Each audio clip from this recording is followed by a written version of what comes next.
प्रिय विद्यार्थियों, आप जानते हैं संसार में बहुत बड़ा दुख एक गरीबी है। लिखा है, बुभुक्षितो किम न करोति पापम, भूखा क्या नहीं करता। तुलसीदास जी ने अपने एक ग्रंथ कवितावली में वर्णन किया है कि आगी बड़वागी ते बड़ी है आगी पेट की आग जो है बड़वाग्नि से भी बहुत तीव्र होती है। एक अन्य ग्रंथ में वो लिखते हैं, नहीं दरिद्र सम दुख को नाही, दरिद्रता के समान दूसरा कोई दुख नहीं है। आइए जानते हैं अमरकांत की कहानी दोपहर का भोजन में किस प्रकार उन्होंने अपनी लेखनी से एक निम्न मध्यम वर्गीय परिवार की आर्थिक तंगी, भुखमरी, बेकारी का मार्मिक चित्रण किया है। परिवार की स्थिति इतनी अधिक गरीब, इतनी अधिक मार्मिक है कि सबके खाने के लिए पर्याप्त भोजन उपलब्ध नहीं है, परंतु फिर भी घर की मुखिया सिद्धेश्वरी जो है किसी प्रकार सब परिजनों को भोजन कराती है, भले ही स्वयं उसे आधी रोटी खाने के लिए विवश रहना पड़ता है। आइए पढ़ते हैं कहानी दोपहर का भोजन। दोपहर का भोजन कहानी प्रारंभ होती है। सिद्धेश्वरी ने खाना बनाने के बाद चूल्हे को बुझा दिया और दोनों घुटनों के बीच सिर रखकर शायद पैर की उंगलियों या जमीन पर चलते चींटों को देखने लगी। अचानक उसे मालूम हुआ कि बहुत देर से उसे प्यास नहीं लगी है। वह मतवाले की तरह मस्त होकर के जल्दी जल्दी उठी और गगरे से लोटा भरकर पानी लेकर गटागट चढ़ा गई। खाली पानी उसके कलेजे में लग गया और वह हाय राम कहकर वहीं जमीन पर लेट गई। आधे घंटे तक वहीं उसी तरह पड़ी रहने के बाद उसके जी में जी आया। आंखों को मलकर वह इधर उधर देखा तो फिर उसकी दृष्टि, उसकी नज़र ओसारे अर्थात बरामदे में अध टूटे खटोले पर सोए अपने 6 वर्षीय सबसे छोटे बेटे प्रमोद पर जम गई। लड़का प्रमोद नंग धड़ंग पड़ा था। उसके गले तथा छाती की हड्डियां साफ दिखाई देती थी, अर्थात वो कुपोषण का शिकार था। उसके हाथ पैर बासी ककड़ी की तरह सूखे तथा बेजान पड़े हुए थे। उसका पेट हंडिया की तरह फूला हुआ था। उसका मुख खुला हुआ था और उस पर अनगिनत मक्खियां उड़ रही थी जो गरीबी को चित्तित कर रही हैं। वह उठी, बच्चे के मुंह पर अपना फटा हुआ गंदा ब्लाउज डाल दिया और एक आध मिनट शून्य खड़ी रहने के बाद बाहर दरवाजे पर जाकर किवाड़ की आड़ में गली सिर निहारने लगी, अपने परिवार के लोगों का इंतजार करने लगी। 12 बज चुके थे, अर्थात बिल्कुल मध्याह्न था। धूप अत्यंत तेज थी। कभी एक दो व्यक्ति सिर पर तौलिया धूप से बचने के लिए या गमछा रखे हुए या मजबूती से छाता ताने हुए फुर्ती से बड़ी शीघ्रता से घर की ओर लौट रहे थे। 10-15 मिनट तक वह उसी तरह खड़ी रही, अर्थात बाहर की तरफ झांक कर अपने परिवार के लोगों को देखती रही। फिर उसके चेहरे पर व्यग्रता, व्याकुलता फैल गई। उसने आसमान तथा कड़ी धूप की ओर चिंता से देखा। 2 क्षण बाद उसने सिर को किवाड़ से काफी आगे कर गली के अंतिम छोर की तरफ निहारा कि उसके परिवार के कोई लोग आए। उसका बड़ा बेटा रामचंद्र धीरे धीरे घर की ओर सरकता हुआ अर्थात बहुत थका हारा निराश वो लौट रहा होगा।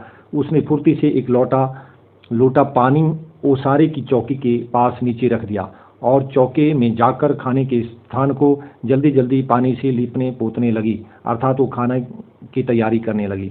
वहां पीढ़ा रखकर उसने सिर को दरवाजे की ओर घुमाया ही था कि रामचंद्र ने अंदर कदम रखा। रामचंद्र आकर धम से चौकी पर बैठ गया और फिर वहीं बेजान सा लेट गया। उसका मुंह लाल तथा चढ़ा हुआ था, अर्थात वो थका हुआ था, धूप से भी व्याकुल था और भूखा भी था। उसके बाल अस्त व्यस्त थे। उसके फटे पुराने जूतों पर गर्द अर्थात धूल जमी हुई थी। सिद्धेश्वरी की पहले हिम्मत नहीं हुई कि उसके पास आए और वहीं से वह भयभीत हिरनी की तरह काकर या घुमाकर बेटे को व्यग्रता से निहारती रही। किंतु 10 मिनट लगभग बीतने के पश्चात जब रामचंद्र नहीं उठा तो वह घबराकर उसके पास गई। पास जाकर पुकारा, बड़कू बड़कू, लेकिन उसके कुछ उत्तर न देने पर डर गई, अर्थात वो कहीं बेहोश तो नहीं हो गया, इसलिए वो डर गई। लड़के की नाक के पास हाथ रख दिया। आप समझ रहे होंगे, सांस ठीक से चल रही थी। फिर सिर पर हाथ रखकर देखा, बुखार नहीं था। हाथ के स्पर्श से रामचंद्र ने आंखें खोली। पहले उसने माँ की ओर सुस्त नजरों से देखा, फिर झट से उठ बैठा। जूते निकालने और नीचे रखने के बाद, लोटे के जल से हाथ पैर धोने के बाद वह यंत्र की तरह अर्थात बड़ी तीव्रता से शीघ्रता से यंत्र की तरह चौकी पर आकर बैठ गया खाने के लिए। वो चौकी पर आकर बैठ गया। सिद्धेश्वरी ने डरते डरते पूछा, खाना तैयार है, यहीं लगाऊं क्या? रामचंद्र ने उठते हुए प्रश्न किया, बाबूजी खा चुके? सिद्धेश्वरी ने चौके की ओर भागते हुए उत्तर दिया, आते ही होंगे। रामचंद्र पीढ़े पर बैठ गया। उसकी उम्र लगभग 21 वर्ष थी। लंबा, दुबला, पतला, गोरा रंग, बड़ी बड़ी आंखें, होंठों पर झुर्रियां। वह एक स्थानीय दैनिक समाचार पत्र के दफ्तर में अपनी तबीयत से, अर्थात स्वयं सेवक की तरह, अपनी इच्छा से, किसी वेतनभोगी कर्मचारी की तरह नहीं, प्रूफ रीडरी का काम सीख रहा था। पिछले साल ही उसने इंटर पास किया था। सिद्धेश्वरी ने खाने की थाली सामने लाकर रख दी और पास ही बैठकर पंखा करने लगी। रामचंद्र ने खाने की ओर दार्शनिक की भांति देखा। कुल 2 रोटियां, भर कटोरा पनियाई अर्थात पानी वाली दाल जिसमें दाने कम हैं, पानी ज़्यादा है, और चने की तली तरकारी। रामचंद्र ने रोटी के प्रथम टुकड़े को निगलते हुए पूछा, मोहन कहाँ है? बड़ी कड़ी धूप हो रही है। मोहन सिद्धेश्वरी का मंझला बेटा। कहानीकार उसका परिचय करा रहा है कहानी में। मोहन सिद्धेश्वरी का मंझला बेटा, उम्र 18 वर्ष थी। वह इस साल हाई स्कूल का प्राइवेट इम्तिहान देने की तैयारी कर रहा था। वह न मालूम कब से घर से गायब था और सिद्धेश्वरी को स्वयं पता नहीं था कि वह कहाँ गया है, किंतु सच बोलने की उसकी तबीयत, उसकी इच्छा नहीं हुई। रामचंद्र कहीं कुपित हो जाए या उसे बुरा लगे, वो थका है, इसलिए वो झूठ मूठी उससे कहने लगी, किसी लड़के के यहाँ पढ़ने गया है, आता ही होगा, दिमाग उसका बड़ा तेज है, उसकी तबीयत 24 घंटे पढ़ने में ही लगी रहती है, हमेशा उसी की बात अर्थात पढ़ाई की बात करता रहता है। रामचंद्र ने कुछ नहीं कहा। एक टुकड़ा मुंह में रख कर भर गिलास पानी पी गया, फिर खाने लग गया। वह काफी छोटे छोटे टुकड़े तोड़कर उन्हें धीरे धीरे चबा रहा था। सिद्धेश्वरी भय और आतंक से कि बेटा बहुत थका है, बहुत कमजोर है, तो इस आतंक से अपने बेटे को एकटक निहार रही थी। कुछ क्षण बीतने के बाद डरते डरते हुए उसने पूछा, वहाँ कुछ हुआ क्या? अर्थात आपको कुछ रोजी रोटी का, रोजगार का कोई साधन मिला? रामचंद्र ने अपनी बड़ी बड़ी भावहीन आंखों से अपनी माँ की ओर देखा, फिर सिर नीचा करके कुछ रुखाई से बोला, समय आने पर सब ठीक हो जाएगा, अर्थात अभी उसे कोई नौकरी प्राप्त नहीं हुई। सिद्धेश्वरी चुप रही। धूप और तेज होती जा रही थी। छोटे आंगन के ऊपर आसमान में बादल के एक दो टुकड़े पाल की नावों की तरह, जैसे छोटी छोटी किश्तियां होती हैं, उन नावों की तरह तैर रही थीं। बाहर की गली से गुजरते हुए एक खड़खड़िया इक्के की आवाज आ रही थी और खटोले पर सोए बालक प्रमोद की सांस खर सुनाई दे रही थी। रामचंद्र ने अचानक चुप्पी को भंग करते हुए पूछा, प्रमोद खा चुका? सिद्धेश्वरी ने प्रमोद की ओर देखते हुए उदास स्वर में उत्तर दिया, हाँ खा चुका। यहाँ वो झूठ कह देती है, रोया तो नहीं था। सिद्धेश्वरी फिर झूठ बोल गई, आज तो सचमुच नहीं रोया, वह बड़ा ही होशियार हो गया है, कहता था बड़का भैया के यहाँ जाऊंगा, ऐसा लड़का। वो कुछ कह रही थी इसी बीच, पर वह आगे कुछ न बोल सकी। झूठ बोल रही थी, आगे हिम्मत नहीं हुई, जैसे उसके गले में कुछ अटक गया। कल प्रमोद ने रेवड़ी खाने की जिद पकड़ ली थी, उसके लिए 1.5 घंटे तक रोने के बाद सोया था। रामचंद्र ने कुछ आश्चर्य के साथ अपनी माँ की ओर देखा और फिर सिर नीचा करके कुछ तेजी के साथ खाना खाने लगा। थाली में जब रोटी का केवल एक टुकड़ा शेष रह गया तो सिद्धेश्वरी ने उठने का उपक्रम अर्थात चेष्टा करते हुए प्रश्न किया, एक रोटी लाती हूँ। रामचंद्र हाथ से मना करते हुए हड़बड़ाकर बोल पड़ा, नहीं नहीं, जरा भी नहीं, मेरा पेट पहले ही भर चुका है, मैं तो यह भी छोड़ने वाला हूँ, बस अब नहीं, अब और ज़्यादा नहीं खा सकता। सिद्धेश्वरी ने जिद की, अच्छा आधी ही सही। रामचंद्र बिगड़ उठा, अधिक खिलाकर बीमार कर डालने की तबीयत है क्या? तुम लोग जरा भी नहीं सोचती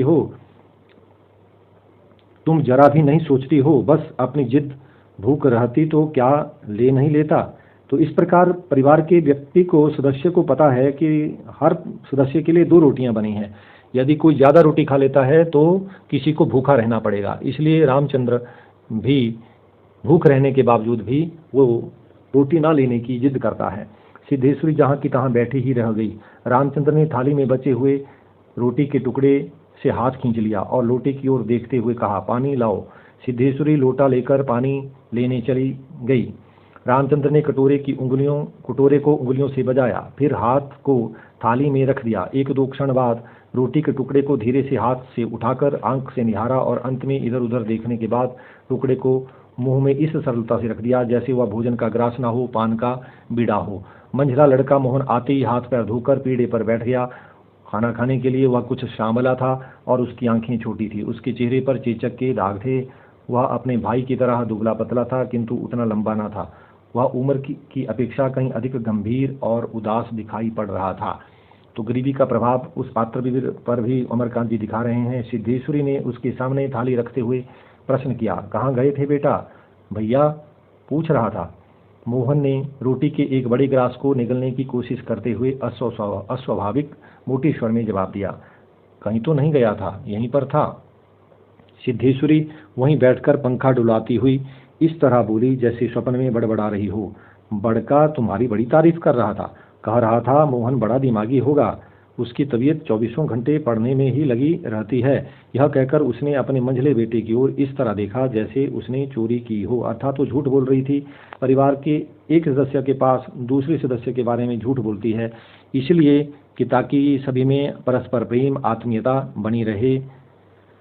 मोहन अपनी माँ की ओर देखकर फीकी हंसी हंस पड़ा। उसे भी पता है कि उसकी माँ झूठ बोल रही है, और फिर खाने में जुट गया। वह परोसी गई 2 रोटियों में से एक रोटी कटोरे की 3/4 दाल और अधिकांश तरकारी साफ कर चुका था। सिद्धेश्वरी की समझ में नहीं आया कि वह क्या करे। इन दोनों लड़कों से उसे बहुत डर लगता था। अचानक उसकी आंखें भर आई। इन दोनों बेटों के बारे में वो परेशान थी कि ये युवा हैं और परिवार की जिम्मेदारियां इन पर आन पड़ी है, तो वह दूसरी ओर देखने लगी। थोड़ी देर बाद उसने मोहन की ओर मुंह फेरा तो लड़का लगभग खाना समाप्त कर चुका था। सिद्धेश्वरी ने चौंकते हुए पूछा, एक रोटी देती हूँ? मोहन ने रसोई की ओर रहस्यमय नेत्रों से, रहस्यमय का तात्पर्य कि क्या आज ज़्यादा रोटियां बनी होंगी, आज खाना कहाँ से आया होगा, फिर सुस्त स्वर में बोला, नहीं। सिद्धेश्वरी ने गिड़गिड़ाते हुए कहा, नहीं बेटा, मेरी कसम, थोड़ी ही ले लो, तुम्हारे भैया ने एक रोटी ली थी। इस प्रकार वो झूठ बोल देती है। मोहन ने अपनी माँ को गौर से देखा, फिर धीरे धीरे इस तरह उत्तर दिया जैसे कोई शिक्षक अपने शिष्य को समझाता है, नहीं रे, बस अव्वल तुम अब भूख नहीं, फिर रोटियां तूने ऐसी बनाई कि खाई नहीं जाती, ना मालूम कैसी लग रही हैं। खैर, अगर तू चाहती है तो कटोरे में थोड़ी दाल दे दे, दाल बड़ी अच्छी बनी है। सिद्धेश्वरी से कुछ कहते ना बना, उसने कटोरे को दाल से भर दिया। मोहन कटोरे को मुंह लगाकर सुड़ सुड़ पी रहा था और कि मुंशी चंद्रिका प्रसाद जूतों को खसखस अर्थात घसीटते हुए, पुराने जूतों को घसीटते हुए राम का नाम लेकर चौकी पर खाना खाने के लिए बैठ गए। सिद्धेश्वरी ने माथे पर साड़ी को कुछ नीचे खिसका लिया और मोहन दाल को एक सांस में पीकर तथा पानी के लोटे को हाथ में लेकर तेजी से बाहर चला गया, भोजन से निवृत्त हो गया। 2 रोटियां, कटोरा भर दाल, चने की तली तरकारी। मुंशी चंद्रिका प्रसाद पीढ़े पर पालथी मारकर बैठे रोटी के एक एक ग्रास को इस तरह चुभला चबा रहे थे जैसे बूढ़ी गाय जुगाली करती है। उनकी उम्र 45 वर्ष के लगभग थी, किंतु 50-55 के लगते थे। शरीर का चमड़ा झूलने लगा था, गंजी खोपड़ी आईने की भांति चमक रही थी, साफ बनियान तार तार लटक रही थी। मुंशी जी ने कटोरे को हाथ में लेकर दाल को थोड़ा सुड़कते हुए पूछा, बड़का दिखाई नहीं दे रहा? सिद्धेश्वरी ने की समझ में नहीं आ रहा था कि उसके दिल में क्या हो गया है, जैसे कुछ काट रहा हो। उसे भूख लग रही थी और कमजोरी भी सता रही थी। पंखे को जरा और जोर से घुमाती हुई बोली, अभी अभी खाकर काम पर गया है, कह रहा था कुछ दिनों में नौकरी लग जाएगी, हमेशा बाबूजी बाबूजी किए रहता है, बोला बाबूजी देवता के समान है। इस प्रकार यहाँ भी वो झूठ बोलती है। मुंशी जी के चेहरे पर कुछ चमक आई, अर्थात झूठ बोलने का जो असर है वो मुंशी जी पर स्पष्ट दिखाई दिया। शर्माते हुए पूछा, क्या कहता था कि बाबूजी देवता के समान है? बड़ा पागल है। सिद्धेश्वरी पर जैसे नशा चढ़ गया, अर्थात उसके झूठ बोलने का बहुत अच्छा असर हुआ, तो ऐसा जैसे नशा चढ़ गया। उन्माद की रोगिणी की भांति बड़बड़ाने लगी, पागल नहीं, बड़ा होशियार है, उस जमाने का कोई महात्मा है, मोहन तो उसकी बड़ी इज्जत करता है। आज कह रहा था कि भैया की शहर में बड़ी इज्जत होती है, पढ़ने लिखने वालों में बड़ा आदर होता है, और बड़का तो छोटे भाइयों पर जान देता है। दुनिया में वह सब कुछ सह सकता है, पर यह नहीं देख सकता कि प्रमोद को कुछ हो जाए।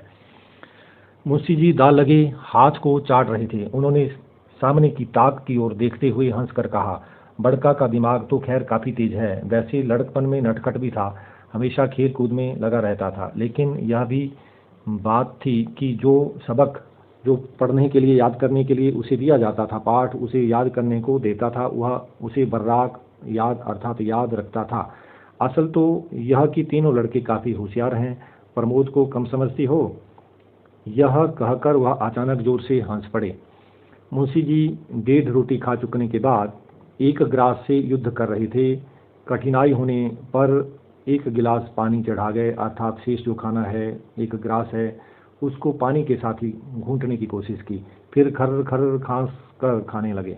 फिर चुप्पी छा गई। दूर से किसी आटे की चक्की की पुक पुक की आवाज़ सुनाई दे रही थी और पास के नीम के पेड़ पर कोई पंडूक, कोई फाख्ता, डब जिसे अंग्रेजी में कहते हैं, लगातार बोल रहा था। सिद्धेश्वरी के समझ में नहीं आ रहा था कि क्या कहे। वह चाहती थी कि सभी चीज़ें ठीक से पूछ लें, सभी चीज़ें ठीक से जान लें और दुनिया की हर चीज़ पर पहले की तरह धड़ल्ले से बात करें, पर उसकी हिम्मत नहीं होती थी।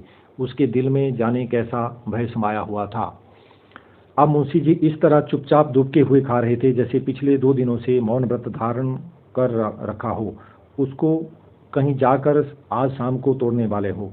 सिद्धेश्वरी से जैसे नहीं रहा गया। वो चुप्पी सहन नहीं हुई तो बोली, मालूम होता है आज बारिश नहीं होगी। मुंशी जी ने एक क्षण के लिए इधर उधर देखा, फिर निर्विकार बिना किसी उस बात के प्रभाव के सामान्य स्वर में राय दी, मक्खियां बहुत हो गई हैं। सिद्धेश्वरी ने उत्सुकता प्रकट की, फूफा जी बीमार हैं, कोई समाचार नहीं आया। मुंशी जी ने चने के दानों की ओर इस दिलचस्पी से दृष्टिपात नजर डाली जैसे उनसे बातचीत करने वाले हो। फिर सूचना दी, गंगाशरण बाबू की लड़की की शादी तय हो गई है, लड़का एमए पास है। सिद्धेश्वरी हठात जबरदस्ती चुप हो गई। मुंशी जी भी आगे कुछ नहीं बोले। उनका खाना समाप्त हो गया था। वे थाली में बचे खुचे दानों को बंदर की तरह बीन रहे थे। सिद्धेश्वरी ने पूछा, बड़का की कसम 1 रोटी देती हूँ, अभी बहुत सी हैं। मुंशी जी ने पत्नी की ओर अपराधी के समान और रसोई की ओर कनखी से देखा कि क्या आज कोई ज्यादा खाना बना होगा। तत्पश्चात किसी छंटे उस्ताद की भांति बोले, रोटी रहने दो, पेट काफी भर चुका है। अन्न और नमकीन चीजों से तबीयत उब सी गई है। तुमने व्यर्थ में कसम रख धरा दी। खैर, कसम रखने के लिए ले रहा हूँ। गुड़ होगा क्या? सिद्धेश्वरी ने बताया कि हंडिया में थोड़ा सा गुड़ है। मुंशी जी ने उत्साह के साथ कहा, तो थोड़े गुड़ का ठंडा रस अर्थात शरबत बनाओ, पीऊंगा। तुम्हारी कसम भी रह जाएगी, जायका भी बदल जाएगा, साथ ही आज हाजमा भी दुरुस्त होगा। हाँ, रोटी खाते खाते नाक में दम आ गया है। यह कहकर वह ठाका मारकर हंस पड़े। मुंशी जी के खाना खाने के बाद, निबटने के बाद, सिद्धेश्वरी उनकी जूठी थाली लेकर चौके की जमीन पर बैठ गई। बटलोई की दाल जिसमें खाना बनाया है, वो छोटा सा बर्तन, उसको बटलोई कहा है यहाँ। दाल को कटोरे में उड़ेल दिया, पर वह पूरा भरा नहीं। छिपुली कढ़ाई छोटी सी, छिपुली में छोटी सी थोड़ी सी चने की तरकारी बची थी, उसे पास खींच लिया। रोटियों की थाली को भी उसने पास खींच लिया। उसमें केवल 1 रोटी बची थी, मोटी भद्दी जली। उस रोटी को वह जूठी थाली में रखने जा रही थी। माताएं बहनें, घर की जो मुखियां होती हैं, वो जो मोटी भद्दी जली हुई जो रोटी है सबसे लास्ट में रखती हैं ताकि उसे खाने को आए। इस प्रकार वो मोटी भद्दी जली हुई रोटी अपनी थाली में रखती है। मुंशी जी कि अचानक रोटी खाने लगी तो उसका ध्यान वो सारे बरामदे में पड़े हुए अपने छोटे बच्चे प्रमोद की ओर आकर्षित हो गया। उसने लड़के को कुछ देर तक एकटक देखा, फिर रोटी को 2 बार बराबर भागों में, बराबर टुकड़ों में विभाजित कर दिया। एक टुकड़े को तो अलग रख दिया और दूसरे टुकड़े को अपनी जूठी थाली में रख दिया। तदुपरांत उसके बाद 1 लोटा पानी लेकर खाने बैठ गए। उसने पहला ग्रास मुंह में रखा कि तब ना मालूम कहाँ से उसकी आंखों में आंसू टप टप चूने लगे, अर्थात गिरने लगे। सारा घर मक्खियों से, कहानी जैसे समाप्त हो रही है, देखिए, सारा घर मक्खियों से भन भन कर रहा था। अर्थात इस घर में दरिद्रता जो है एक साए साए कर रही थी, भन भना रही थी। आंगन की अलगनी एक प्रकार से रस्सी या बांस को बांध करके जिसमें कपड़े वगैरह लटकाए जाते हैं, उसे अलगनी कहते हैं। आंगन की अलगनी पर एक गंदी साड़ी टंगी थी जिसमें पैबंद, टाकियां जिसे कहते हैं, पैबंद लगे हुए थे। दोनों बड़े लड़कों का कहीं पता नहीं था। बाहर की कोठरी में मुंशी जी औंधे मुंह, नीचे को मुंह किए हुए निश्चिंतता के साथ सो रहे थे, जैसे 1.5 महीने पूर्व मकान किराया नियंत्रण विभाग की क्लर्की से उनकी छंटनी ना हुई हो और शाम को उनको काम की तलाश में कहीं जाना ना हो। तो ये कहानी यहाँ संपूर्ण होती है। कहानी के महत्वपूर्ण जो प्रश्न हैं उनको जल्दी जल्दी दोहरा लेते हैं। सिद्धेश्वरी ने अपने बड़े बेटे रामचंद्र से मझले बेटे मोहन के बारे में झूठ क्यों बोला? वह झूठ पर अपने परिवार के सदस्यों के साथ एक दूसरे के बारे में इसलिए झूठ बोलती है ताकि सारे छोटे बड़े भाई जो हैं वो मित्रवत रहें और उनमें किसी प्रकार का कोई तनाव, कोई गलतफहमी ना हो और एक दूसरे के प्रति आदर का भाव बने रहे, घर में सुख शांति रहे, इसलिए वो झूठ बोलती है। एक परिवार को बांधने की एक अदद कोशिश है उसका झूठ बोलने में। कहानी का दूसरा प्रश्न है, इस कहानी का सबसे जीवंत पात्र जो है वो सिद्धेश्वरी है। तो आप जानते हैं सिद्धेश्वरी की चरित्र की दृढ़ता का उदाहरण सहित आपने वर्णन करना है। किस प्रकार वो खाना बना करके परिवार के लोगों का इंतजार करती है, उसे बहुत ज़्यादा भूख लगी है, परंतु फिर पानी जब पीती है तो पानी जब जैसे उसके कलेजे को लग जाता है। इस प्रकार और भी बहुत सारे उदाहरण हैं जिससे ये पता लगता है कि वो गरीबी का एहसास अपने परिवार के लोगों को नहीं होने देती।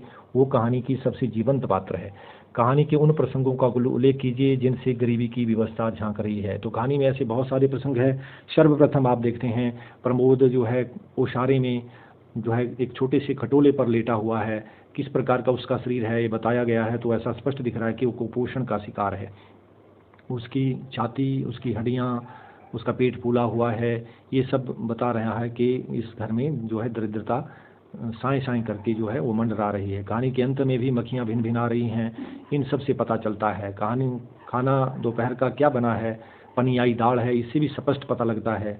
और तो ऐसे बहुत सारे प्रसंग हैं जिसमें कहानी से ये पता चलता है कि गरीबी की व्यवस्था इसमें स्पष्ट झांक रही है। सिद्धेश्वरी का एक दूसरे के सदस्य के प्रति झूठ बोलना परिवार को जोड़ने का एक प्रयास है। इस संबंध में आप समझ गए होंगे कि जब वो झूठ बोलती है तो उसका झूठ बोलने का असर भी आप देख रहे हैं कहानी में। तो वो कहानी के पात्रों को एक दूसरे के प्रति, परिवार के सदस्यों को एक दूसरे से जोड़ने का जो है एक अदद कोशिश है उसकी। अमरकांत आम बोलचाल की भाषा शैली का प्रयोग करते हैं जिससे कहानी की संवेदना पूरी तरह उभर कर आ जाती है। कहानी के आधार पर स्पष्ट कीजिए। तो प्रिय विद्यार्थियों, आप समझें जीवन में जैसी घटना जैसे घटती है वैसे ही वो अपनी कहानी में उसका वर्णन करते हैं। जैसी घटना घट रही है, जैसे कोई कुछ हो रहा है, वैसे ही वह उन्हीं बोलचाल के शब्दों में उनको व्यक्त कर देते हैं। इसलिए उनकी भाषा में बोलचाल की सहजता जो है स्पष्ट देखी जाती है। देखिए उदाहरण दिया है कि वो मतवाले की तरह, किस प्रकार मतवाले की तरह जो है वो उठी और गगरे से लोटा पानी का भर कर वो गट चढ़ा गई और कटोरे को मुंह से लगाकर सुड़ सुड़ पी रहा था। तो इस प्रकार भाषा में चित्रात्मकता है और भाषा में जो है वो कृत्रिमता नहीं है। आम बोलचाल की भाषा शैली का प्रयोग इसमें हुआ है। रामचंद्र, मोहन और मुंशी जी खाते समय रोटी ना लेने के लिए बहाने करते हैं, उसमें कैसी व्यवस्था जो है आपको दिखती है, स्पष्ट कीजिए। तो मैं कहानी के पढ़ते समय भी आपको स्पष्ट कर चुका हूँ कि रामचंद्र, मोहन, मुंशी जी सभी जानते हैं कि घर में सीमित सी रोटियां हैं। यदि उसे 2 रोटी से ज़्यादा कोई खाता है तो किसी न एक सदस्य को भूखा रहना पड़ेगा। अतः कोई भी परिवार का एक सदस्य 2 रोटी से ज़्यादा नहीं खाता है, इसके लिए वो बहुत ज़्यादा बहाने बनाता है, झूठ कहता है। मुंशी जी तथा सिद्धेश्वरी जी की असंबद्ध बातें, कहानी के अंत में जो असंबंधित बातें करते हैं, कभी एक बात करते हैं तो दूसरी बात का उससे कोई लेना देना नहीं होता है। तो ये जो है असंबद्ध बातें हैं, इसमें कहानी का क्या प्रयोजन है? तो कहानी के अंत में जो असंबंधित बातें हैं इसमें भी ये स्पष्ट झलकता है कि सभी जो जो सिद्धेश्वरी है वो परिवार के लोगों को या अपने पति को, मुंशी चंद्रिका प्रसाद को गरीबी का एहसास नहीं होने देती। उनसे घर की विपन्नता के बारे में, दरिद्रता के बारे में कोई बात नहीं करती। वो गरीबी का एहसास नहीं होने देती ताकि कोई दुखी ना हो, उसके पति दुखी ना हो। तो इसलिए कहानी के अंत में जो भी बातें हैं वो कहानी से संबंध है, कहानी की दरिद्रता से, कहानी की व्यवस्था से, गरीबी की व्यवस्था से स्पष्ट रूप से संबद्ध है। दोपहर का भोजन कहानी किन दृष्टियों से पूर्णतः सार्थक है? तो ये कहानी का शीर्षक पूर्णतः सार्थक है क्योंकि कहानी का प्रारंभ और कहानी का अंत दोपहर के भोजन अर्थात दोपहर के भोजन के आसपास ही कहानी घूमती है। दोपहर का भोजन एक केंद्रीय घटना है और उसी के इर्द गिर्द कहानी बुनी गई है। अतः ये कहानी का शीर्षक जो है दोपहर का भोजन सर्वथा उचित है। आपके अनुसार सिद्धेश्वरी के झूठ 100 सत्यों पर भारी कैसे है? तो आप जानते हैं कि झूठ यदि किसी अच्छाई के लिए कहा जाए तो ऐसा झूठ जिसमें किसी का हित छुपा हो तो उसे पाप नहीं कहा जा सकता। तो सिद्धेश्वरी का जो झूठ है वो 100 सत्यों से भारी इसलिए है क्योंकि वो परिवार के सदस्यों को एक दूसरे से जोड़ने का प्रयास करती है, एक दूसरे से आत्मीयता, सहृदयता, भाइयों को परस्पर प्रेम, ताकि उनमें किसी प्रकार का तनाव ना हो, घर के परिवार के लोगों को आर्थिक तंगी का एहसास ना हो, और रामचंद्र अपने छोटे भाइयों के प्रति क्रोधित ना हो, नाराज ना हो, अपनी हताशा निराशा को किसी दूसरे पर व्यक्त ना करें, परस्पर प्रेम से रहें। इसलिए आशय स्पष्ट कीजिए। वह मतवाले की तरह उठी और गगरे में लोटा भरकर पानी लेकर गट गट चढ़ा गई। तो इन अंतिम प्रश्न है ये। तो ये जो शब्द हैं, पंक्तियां हैं, इनको आप ध्यान से समझें और अपने शब्दों में इनका अभिप्राय जो है स्पष्ट करें। यह कहकर उसने अपने मंझले लड़के की ओर इस तरह देखा जैसे उसने कोई चोरी की हो। मुंशी जी ने चने के दाने की ओर इस दिलचस्पी से दृष्टिपात किया जैसे उनसे बातचीत करने वाले हो। तो ये कहानी की मूल संवेदना है। गरीबी की स्थिति से परिवार किस तरह प्रभावित है और घर की मुखिया सिद्धेश्वरी जो इस कहानी का जीवंत पात्र है वो किस प्रकार इस दरिद्रता से लड़ती है।